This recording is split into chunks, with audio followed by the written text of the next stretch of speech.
tancat aquest primer cicle general de preguntes, hi ha alguna pregunta que us transmetré de seguida per part de la gent que està assistint a la taula. De tota manera, jo voldria entrar en un tema. Tu has parlat de una part important de la producció tèxtil ve per la part dels productes sintètics derivats petroliers, productes químics, quan tradicionalment s'han fet servir matèries naturals, llana de diverses procedències, cotó, lli, etc. Hi ha una certa moda en aquest moment, que suposo que tots en sou coneixedors, que sembla que les grans marques ja estiguin començant una mica a abocar i això els ajuda probablement a posar aquestes etiquetes d'eco, i voldria saber quina és la vostra opinió respecte a aquest tema. Hi ha una certa moda amb fer productes tèxtils provinent de materials com el coco, com la pinya o com el bambú. Tot i que jo tinc una certa opinió, vull que sigueu vosaltres els que exposeu el que penseu. No sé, la Eva mateix que comenci, és igual. Ja? Vale. Sí, s'estan desenvolupant un munt de materials nous, sí, partint de, diguem-ne, un munt de fibres naturals noves. Sí? Respecte a aquests desenvolupaments, bueno, hi ha una part que jo la veig positiva, que és treure-li també una mica de terreny als cultius massius de cotó, etc. Sí? Perquè, per exemple, el cànyam gasta molta menys aigua, etc. I altres no, altres desenvolupaments. Però sí, és interessant també aquests desenvolupaments molts cops venen en projectes que treballen en comunitats al territori, sí? I generen feina al territori, molts cops hi ha entitats socials darrere, vull dir que és tot un projecte, no? En molts casos, de fer sostenibilitat ambiental, de treballar en matèries naturals, però també en comunitats, en condicions socials més correctes. Vale. Això per una banda. Per una altra banda, el tema dels sintètics. S'hauria de reduir l'ús de tèxtils sintètics? Sí, però jo crec que no els haurien de deixar de banda per una qüestió, que és que tota la quantitat de teixit sintètic que s'ha produït i que ara mateix acaba sent residu és un gran problema. Vull dir, quant residu tenim tèxtil al món? Clar, aquí potser a Europa no ho veiem perquè ho enviem a altres països on s'aboca o fins ara s'incinerava, sí? Però vull dir, què hem de fer amb això? Vull dir, ja que està produït, per exemple, aquest polièster, el que hem de fer, que ja s'està fent, és treballar en tecnologies per reciclar-ho i tornar a introduir-ho al cicle, perquè tampoc podem pensar que podem passar a proveir de roba a tot el món només amb matèries naturals, perquè això és vull dir, són uns cultius i unes extensions que no... al ritme que portem ara, sí? Si baixa el ritme, però vull dir, hem de tenir en compte les dues parts. Sí? No només veure que les tenen les bondats de fibres naturals, sinó també veure que tenim una quantitat ingent ja de teixit sintètic produït que no podem deixar de banda. Sí? Sí. Amadeu, què hi dius? En botiga posada... Què en penses d'aquestes noves fibres que estan entrant amb una certa moda i que a més s'estan promocionant com que són naturals, són ecològiques, etc. Sí. Bueno, jo primer dic que estic absolutament d'acord amb el que ha dit la Eva. Precisament nosaltres aprofitem els jerseis que fem, el 70% són polièster i el 30% són llanes. Però això és una història que el meu avi era fabricant de gènere de punt i ja utilitzava els jerseis vells per tornar a fer jerseis nous. Aquest procés es pot fer fins a 7 vegades i la durada més o menys d'un jersei d'aquests són entre 8 i 10 anys de durada. Aleshores, si ja tenim la matèria primera, en el cas del Texà, per exemple, hi ha Back2Eco, Infinite, em sembla que és l'empresa aquesta de la Montse i no sé què més, que ja reciclen texans. Nosaltres reciclem retalls, jerseis vells, i és veritat que per...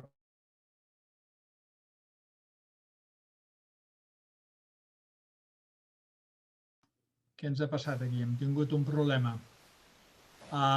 José Manuel, entra tu, que hem perdut la connexió. Ostres. Sí, menos mal, pensava que s'havia perdut tot. Vale, jo m'estava fent notes per una intervenció. Bueno, bàsicament, moda eco versus sintètics, coco, pinya, bambú. Vale, la veritat. Punt de vista ambiental. Tot el que sigui investigar maneres de produir productes i serveis ha de passar per un anàlisi integral del cicle de vida, materials, energia, pesticides, fertilitzants, tot s'ha de mirar, i tot el que sigui una millora neta de les condicions de producció a nivell d'impacte i de sostenibilitat a llarg termini, benvingut sigui. Ara, això a nivell de... sense conèixer els detalls d'aquests cultius. S'hauria de veure també el model de propietat, no? Per exemple, en el cotó es dona el cotó modificat genèticament, genera tota una sèrie de dependències per part dels productors, no? I llavors que dona molts problemes. A la Índia tenen una problemàtica molt gran amb el cotó transgènic, etcètera, que això s'ha de vigilar també. Després el debat, cultius versus derivats del petroli. Crec que, a veure, a llarg termini és que el petroli no hi ha manera de reciclar-lo, ¿vale? És a dir, l'ús del petroli a nivell de combustible el perdem, i a nivell de materials com aquestes fibres, el que ja s'ha fabricat, hem de mantenir-lo a dins de l'economia i de la societat el màxim de temps possible, però a la llarga també es perdrà, perquè no és renovable com a substància. Llavors, a partir d'aquí hem d'anar a la llarga, anirem a processos naturals, però perquè els combustibles, les matèries primes fòssils és el que han creat, el que ha possibilitat crear la societat que ara vivim. Però d'aquí a no sé quants anys començarem a sofrir les limitacions d'aquest model i haurem de tirar de materials naturals a tots els efectes. I després posar-li una mirada una mica científica al tema d'ús de l'energia i dels materials a aquest respecte. I en aquest anàlisi tenir en compte una visió una mica física de l'economia també, i entendre que estem sotmesos a les lleis de la física. Llavors, això pel que fa a temes de reciclatge, que de vegades sembla que tot es pot reciclar, però també hi ha un cost energètic del reciclatge, no? Hi ha tota una sèrie de qüestions una mica més complexes a tenir en compte. No sé si tenim Amadeu o passo paraula a Eva. No, l'Encarna. Encarna. Bueno, yo voy a seré una mica polèmica poder, ara, perquè, clar, la meva visió és una mica diferent aquí. Parlar de biomaterials, per mi també és, en aquest cas, fer-ho d'una manera local, perquè una de les institucions que més fa investigació en biomaterials i que està traient unes coses extraordinàries a partir de la investigació de com aprofitar les fibres naturals és la UPC de Terrassa. L'Enric Carreras està fent un treball impressionant aquí a nivell d'investigació. Els que coneixen Enric de Carreras ja saben que ell està intentant analitzar precisament quins són els residus naturals que hi ha al Vallès, allò que estem eliminant de manera natural. Per exemple, ara no em sortirà en català, me disculpeu, el corxo, el suro, eso. El suro, pues ell està intentant veure com aprofitar tot això. Llavors, i s'està fent una tarea d'investigació bastant interessant. Lo dic perquè seré polèmica perquè jo sí que discrepo una mica. Perquè què és l'etiqueta eco? Torno a repetir. Per mi, lo sostenible s'ha convertit en un container on va a parar molta cosa. Però què és ser eco? Què és ser sostenible? Perquè si tu parles amb Marina Textil, que la tenim aquí al costat nostre també, entre Barberà i Sabadell, tenim una de les fàbriques més grans de textil, de teixit de calada del món que fa teixit ignífug. Ells són els principals comercialitzants de teixit ignífug del món. Els uniformes de bombers, policies, artos hornos de tot el món estan fets en teixit de Marina Textil. Si alguna vegada teniu ocasió d'anar-hi, veieu el departament d'investigació que tenen, química total, Eva, però també tenen també la seva filosofia textil. I tu dius, i per on passa la filosofia textil d'algú que fa teixit de calada? I que és de les poques, tinc que dir, un parèntesis, que és de les poques telars que he vist treballar últimament. Vull dir, fa molt temps que no escoltava el soroll de les màquines fent teixit de calada i quan vaig anar a visitar-les va ser com trobar-me en un altre moment històric, en un altre Sabadell un altre cop. Però bueno, torno. Els laboratoris són textil, són química pura, sí. Llavors, sabeu vosaltres com se plantegen ells l'eco? Algú que no pot fer eco? Què fan amb la merma que tenen? I què passa a los uniformes de los altos hornos de Guipúzcoa quan ja no les serveix a la gent que treballa perquè s'han cremat? Què fan amb això? Tornen amb ells. I què fan? Per exemple, les catifes que utilitzeu quan feu barbacoas per no cremar el terra estan fetes de la merma de los uniformes de la gent de los altos hornos de Vizcaya o de Guipúzcoa, per exemple. I la seva màxima preocupació és la innovació. La innovació per aconseguir un teixit cada cop millor. Aquesta gent se va fer molt famosa quan en Estats Units va haver un accident en uns altos hornos i la gent no se va cremar viva perquè portava teixit de Marina Textil. I a partir d'aquí tothom le va començar a comprar. Llavors, això a mi me convida o me porta a parlar d'una cosa. L'eco no està ceñido con la innovació i en l'eco hi ha molta innovació també. Al contrari, la innovació molt d'eco. Per exemple, estem parlant de tejidos no tejidos. Si parlem d'impressions 3D, hi ha dos alumnes que van acabar la carrera a l'ESDI que se van passar en Eindhoven treballant un munt de temps durant 2 anys que van fer el seu Erasmus allà, que són les CER, que van fer tota una producció de moda feta amb àcido poliláctico, és a dir, amb impressores 3D, prendes en impressores 3D. Van crear tot un sistema nou de producció i han guanyat tot lo guanyable en premis d'ecodisseny. I això també és ecodisseny. Ja sé que, Miquel, m'estàs mirant raro, segurament no estàs d'acord amb mi, però és que tenim que tenir en compte que la innovació és algo que està dentro de nosotros i no poden obviar-lo. No poden obviar que anirem fent passos. I què passa amb els wearables? Perquè el textil també passa per els wearables, per els materials intel·ligents. Hem de fer sistemes que siguin el més sostenible possible, però que no podem evitar que també tenim una altra realitat, que m'agrada molt el que estem parlant aquí, però hi ha una realitat que es diu la innovació portada al tèxtil, i la innovació portada al tèxtil ens pot donar lloc també a plantejar-nos el cibor entre cometes. Nosaltres mateixos, el meu equip, fa molt poc que va fer un robot textil, el primer robot textil del món, que va ser per l'IRI i està voltant per les carrers de Barcelona i està a tot el món. Està fet amb teixit de cima textil, a sota del riu. Teixit 3D. Per què en teixit 3D? Ja sé que no és un teixit ecològic, però el que se pretenia és que totes les capacitats d'empatia que poguessi tenir el robot se generaran a partir de l'ús del textil. Llavors, m'estic anant una mica del tema, però vull dir amb això que realment hi ha un punt en què tenim que tenir present que la innovació està dintre del món tèxtil també i que per mi els biomaterials formen part d'aquesta iniciativa innovadora que té el tèxtil i que sempre l'ha tingut i que sempre lo tindrà i anirà molt més enllà. No només reciclatge, no només circularitat. El cicle de vida del producte, els productes que ens semblen menys inverosímils o menys inverosímils també està present. I perdoneu que m'he allargat. No, jo no et mirava raro. És que la direcció de la meva pregunta anava en que el que sembla una moda, que és fer servir fibres noves, com el bambú, tot això, el qual el procediment de fabricació el conec, perquè com tinc una edat i conec el tèxtil, l'he viscut i l'he treballat amb les meves mans durant una etapa de la meva vida, conec tot el cicle, com molta gent del Vallès i de Catalunya en general. Llavors, aquests també sé com es fabriquen.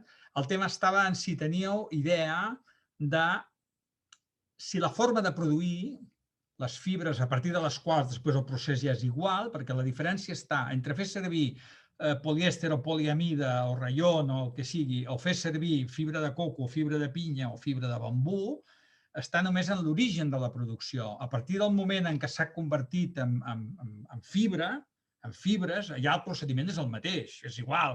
Es pentina, es fila, es retorça, es teixeix, es tenyeix, s'ordeix, etc. Aquest procediment ja és igual. La diferència està només en l'origen d'això. I la pregunta estava en que contamina més produir la pulpa de coco o de pinya o de bambú que produir un poliestirè, un polietilè, una poliamida, un polipropilè. Aquest és el tema. Perquè, entre altres coses, i amb això sí que li dono raó al José Manuel, sí que tota la fibra que hi ha de petroli, derivats de petroli, estan i s'han de mirar de recuperar, però és que el petroli té caducitat. Jo ja porto molt de temps seguint una sèrie de gent, entre els quals no fa gaire el Turiel en va parlar.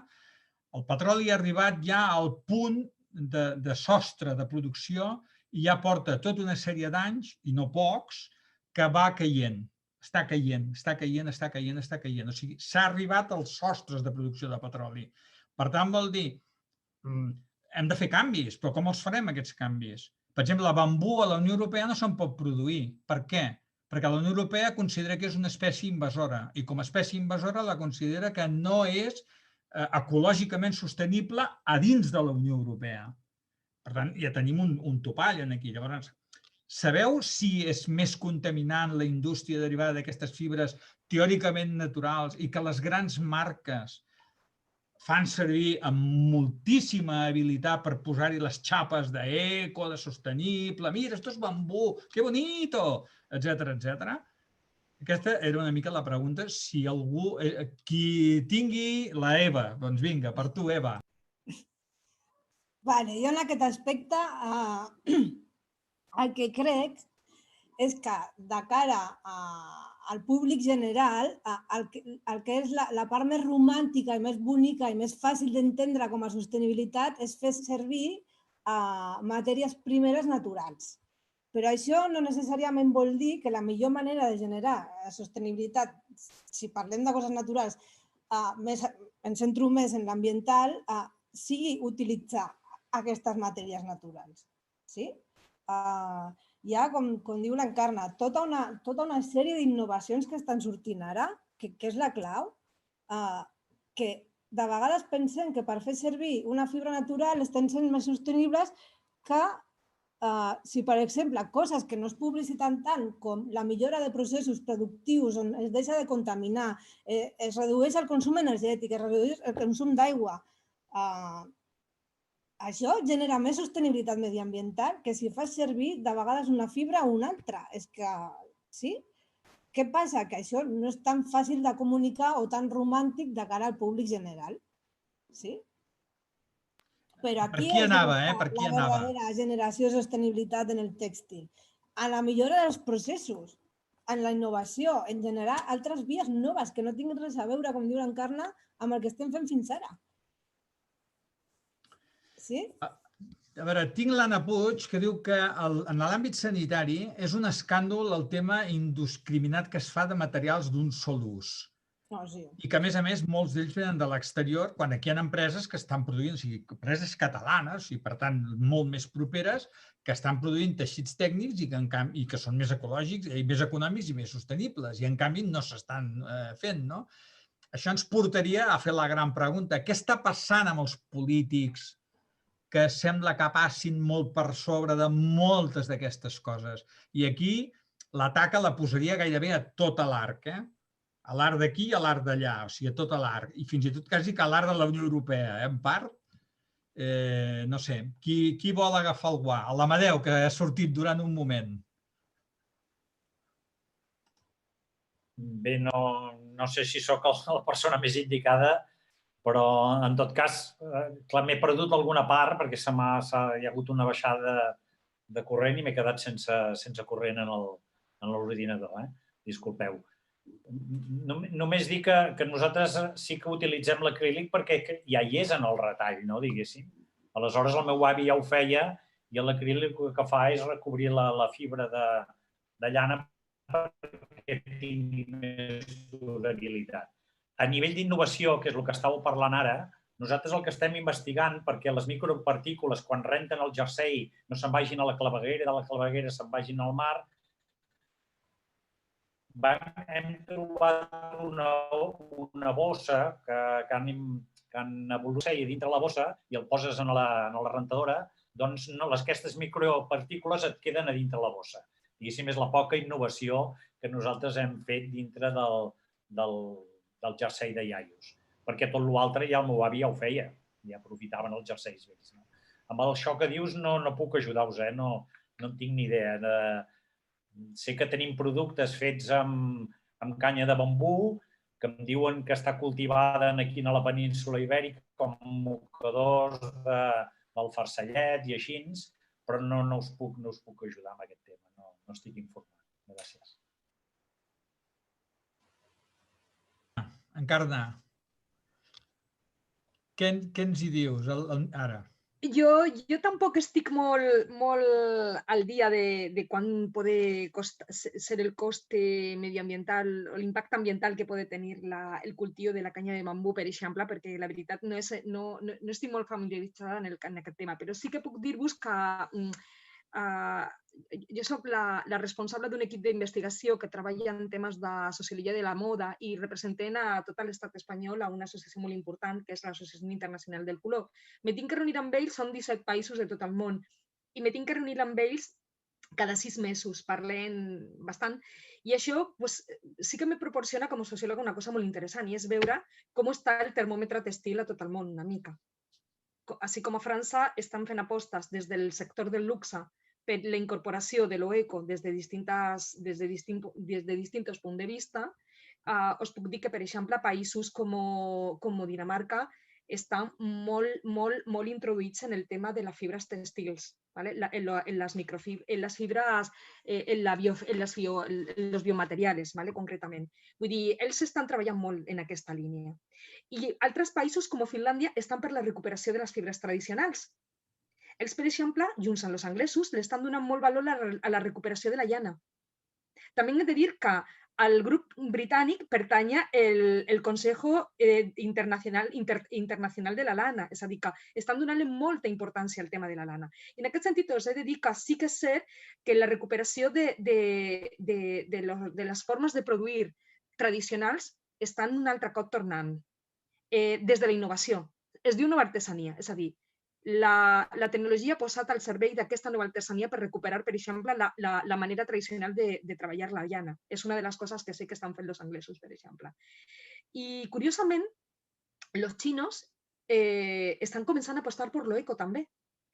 José Manuel, comencen a utilitzar el concepte de sostenibilitat ells també, que fins ara no, Vull dir, jo que els conec des de 2012, te puc assegurar que mai han parlat d'eco i ara parlen d'eco. La seva eco, el seu concepte de l'eco, és molt relatiu.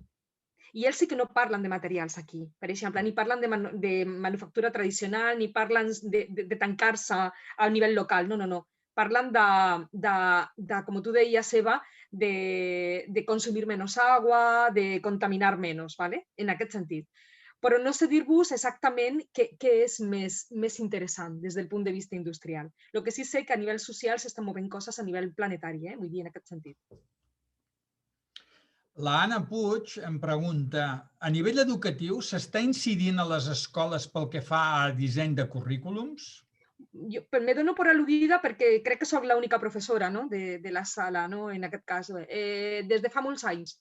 Miquel, des de fa molts anys. És a dir, el concepte de la metodologia d'ecodisseny està implícit en les escoles de disseny de tota Catalunya des de fa molts anys. És més, tenim els currículums, l'ecodisseny és una de les disciplines transversals que toquen tant els alumnes d'audiovisual com els alumnes de moda, tèxtil i moda. El tèxtil és una de les disciplines on més s'està incidint en el concepte d'eco, perquè per nosaltres formar dissenyadors des del punt de vista de l'eco suposa el tenir consciència en tot el procés de disseny, de producció, distribució, consum i cicle de vida del producte. I s'ha de contemplar tot. Una altra cosa és si després això, quan ells arriben al mercat laboral, lo poden complir o no, si s'aplica l'eco en el mercat laboral. Aquí dependerà molt del contractador que tinguin. Però és cert que sí que s'està fent. A nivell de currículum de disseny, de formació en disseny. Eva, com podem encaixar un consum reflexiu en un moment de vida ràpida com és el que portem?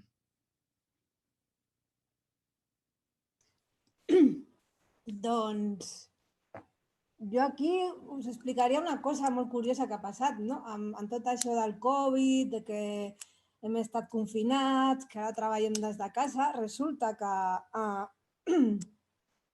les vendes de peces de vestir, el que més han venut han sigut xandals, que no era el que més es venia abans, o, per una altra banda, peces molt especials, sí, molt disseny, tal. Per què? Perquè hem parat de comprar, d'alguna manera. Hem parat de sortir al carrer, hem parat de necessitar posar-nos cada dia un modelito diferent, sí? Llavors, fins i tot les grans marques han proposat xandals, de moher, d'angora, sí, però xandals. Sí? Llavors, a mi em sembla que aquest és un moment molt interessant per fer autoreflexió i mirar quin canvi fem, no? A nivell personal, no? Perquè si jo he deixat de comprar, d'anar a de botigues d'aquesta manera, si ara compro més online o el que sigui, si consumeixo menys, per aquesta circumstància que tenim ara, potser ara és el moment en què em puc començar a plantejar què vull consumir. Són xandals? Són peces especials? Són peces més responsables i més sostenibles? Sí, a mi em sembla molt interessant això que ha passat. Em sembla que accelera el canvi. Sí? I després del ritme, clar, del ritme de vida ràpid i, bueno, és que jo de vegades faig una reflexió que és com és que necessitem estar, com és que ens agrada anar a comprar tan sovint i tantes coses amb el ritme de vida que portem? No sé, realment, vull dir, la millor opció pel meu temps és estar contínuament fent servir el consum com a oci, és un estrès, ho sento. És que realment potser la millor manera en aquest món fast viure més tranquil és deixar d'estar consumint tota l'estona. Vull dir, aquest temps ens ho podem estalviar en certa mida. Vull dir, no podem deixar de treballar les hores que treballem, ni d'encarregar-nos de la casa, ni dels fills, però d'estar consumint tota l'estona, sí. Vull dir, és una cosa que potser és desestressant i tot, no? Consumir menys. Com el temps se'ns esgota, desgraciadament, voldria fer-vos una pregunta als quatre i a veure què en penseu. Ja se n'ha apuntat durant la xerrada, n'hem parlat una mica, però jo voldria que n'avancéssim una mica més. És cert que el comerç, o una bona part del comerç, li costa molt, sobretot el que és petit i mitjà, per exemple, manca de recursos, etc., sortir del que en diríem una zona de confort. Li costa. Llavors, la meva pregunta és, considereu vosaltres en què cal que es faci un reciclatge i una reformació de la forma de fer comerç, allunyant-se de les grans línies com pot ser Mercadona, Lidl o les grans marques que... A veure, les grans marques mengen a part segur. Dior, Louis Vuitton, Chanel, aquestes grans marques mundials és un altre món, mengen a part, això seguríssim. Però llavors hi ha la segona línia, com és Zara, com és Mango, potser una mica, que estan en aquesta segona línia sota les grans marques, i llavors tenim el comerç de diferents tamanys, acabant en el petit. Creieu realment que seria necessari per a ells que fessin un reciclatge, una reformació? O creieu que ja ho fan, això? No sé, comenceu l'Amadeu mateix, que té botiga. Sí, no, jo crec que en general no ho estem fent, això, no? Perquè és aquesta autopista de la globalització, de la rapidesa, se'ns escapa el temps, no? Vull dir, abans parlàvem que hem de parar el temps i viure la vida no tant des del cap, sinó des del cor, no? Aleshores, un exemple que nosaltres fa 10 anys que a la botiga fem meditació zen, per exemple, no? Això semblaria una tonteria, però resulta que molts clients ens ho agraeixen. És un espai que cada dimarts, ara tampoc ho podem fer amb la pandèmia, però és parar el temps i començar a viure des del cor. Jo el que aconsello quan ens venen botigues a preguntar però què esteu fent? Dic que la lògica, això és una frase em sembla de l'Einstein, no? Diu, la lògica et porta de l'A a B, la imaginació et pot portar a tot arreu. Moltes vegades estem allà obligats quasi a fer el que fa tothom i cadascú ha de trobar el seu propi camí i gaudir d'aquesta capacitat que tenim de viure i de compartir amb els altres, no? Aleshores, doncs, no és tan important el que puguin fer els altres, que ho copiaran tot. Amb el tema de les energies passa, amb el tema de l'alimentació passa, quan és negoci s'hi apunten tots i els petits que han sigut moltes vegades els innovadors, els que han potenciat una altra manera de viure, doncs aleshores s'han de tornar a innovar de nou per tornar a ser pioners amb el tema. Jo sempre dic no és tan important el què i el com, sinó des d'on es fan les coses. Això és el que transforma absolutament tot. I això no ens ho pot prendre ningú. I si som autèntics amb nosaltres mateixos, doncs aquesta és la gran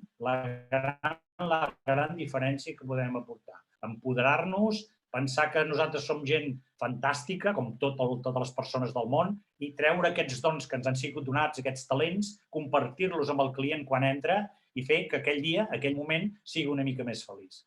En l'escola de consum conscient, quan acabem, tenim molta interpel·lació als nois joves i ens diuen, ui, això és impossible, nosaltres no ens guanyem la vida, hem de comprar barat o no sé què. I acabem dient, només us demanem una cosa, que aprenguem de nou a dir bon dia. I diu, això ja ho sabem.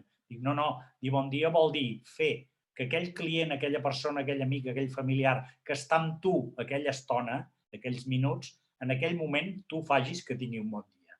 Aleshores, moltes vegades jo crec que hem d'anar en els principis de les coses perquè quan ens deixem portar massa pel que hem de fer, pel què diran, pel que toca fer, doncs jo crec que val la pena jugar-se-la una mica i trobar el teu propi camí i de veritat, és que et fa més feliç, és que et fa més feliç retrobar-te tu mateix, no? Aquest jo crec que és el gran viatge de la vida, en definitiva. José Manuel, què en penses? Estava pensant que no sé si s'ha de reciclar el petit comerç o s'ha de reciclar el consumidor tradicional, no? Perquè, és que tothom reconeixem la funció social del petit comerç. Ningú no vol... És a dir, jo he viscut als Estats Units i jo no vull viure en ciutats on surts i no hi ha comerços. És a dir, que no hi ha res, i no hi ha places. Tothom reconeixem aquest espai de socialització que són els barris i pobles vius, amb comerços, amb gent. I què passa? La gran distribució de roba, en aquest cas, i el comerç online posen aquesta necessitat de reciclatge a sobre, no? A sobre la taula i, a més, amb la limitació de tenir una petita empresa que molt sovint no tens temps per pensar. I això és molt important. Crec que hauríem de recuperar la part de la cooperació que hem esmentat abans. La gent del petit comerç ha de cooperar entre ella i amb altres sectors. Jo vinc del sector de l'economia solidària i el cooperativisme i crec que hi ha una possibilitat molt interessant de cooperació perquè, si no, Amazon o Zara passaran per sobre i ens abocaran a una societat pitjor perquè no tindrem aquests espais de socialització i aquesta funció social que fa el petit comerç. A part de que seran societats molt més monopolístiques i oligopolístiques, des d'un punt de vista econòmic, que és cap a on ens porta el món tecnològic, món Google, Facebook, Amazon i tota aquesta amalgama de grans poders tecnològics.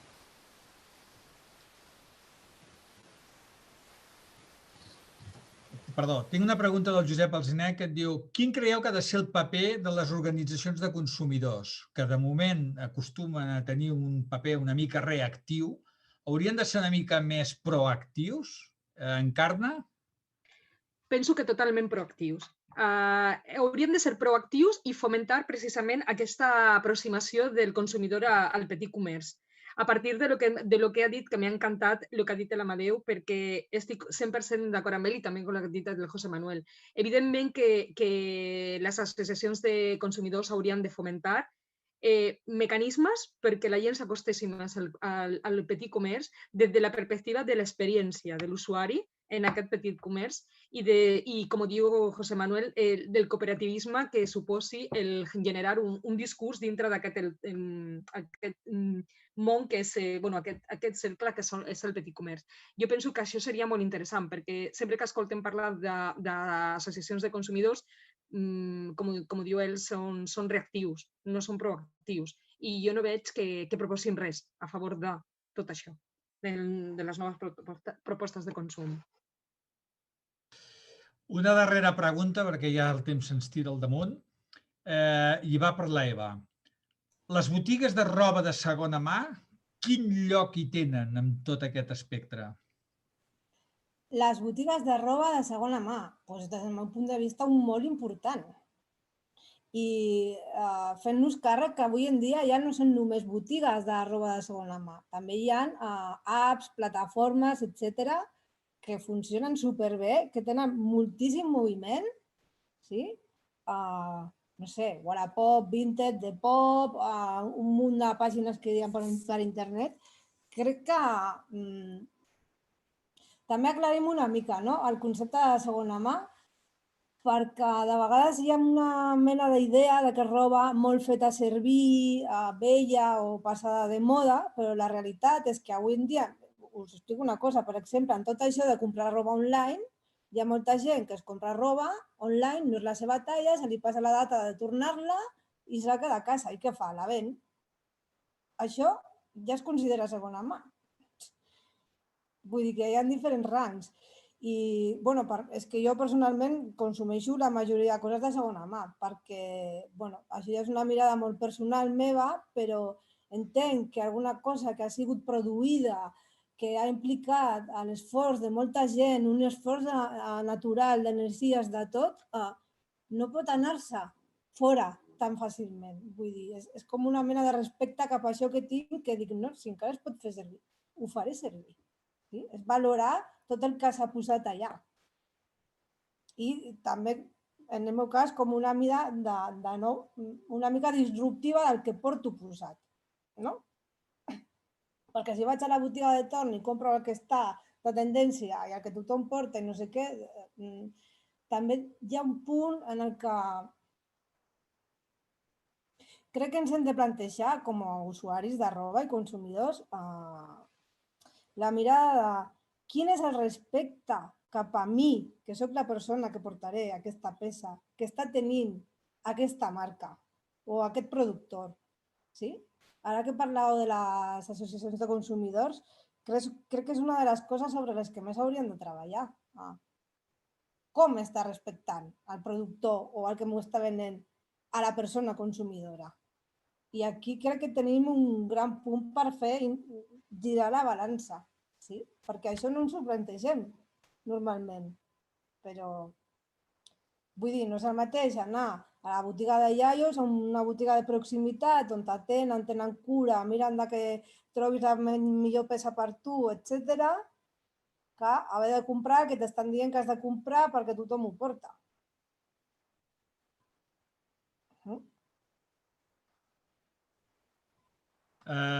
Molt bé. Jo crec que el temps se'ns ha posat a sobre, com sempre passa molt de pressa.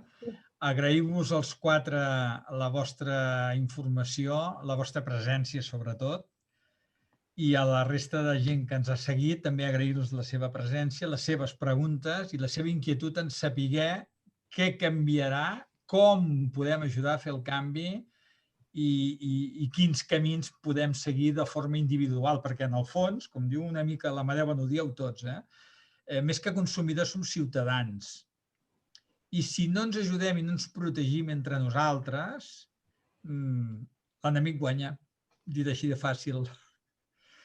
Per la meva part, si no voleu afegir res més, ho deixaríem aquí. Moltes gràcies per convidar-nos i molt bona tarda de debò, molt interessant. Sí, moltes gràcies. Un plaer estar compartint amb vosaltres. Aviam si un dia tenim l'oportunitat de veure'ns físicament. Ojalà. Té una altra energia després, Sí, moltes gràcies a tots. Ha estat molt bé, la veritat. Igualment, gràcies a tothom i que tingueu bon vespre. Bon vespre a tothom. Gràcies. Adéu-siau, bona tarda. Adéu.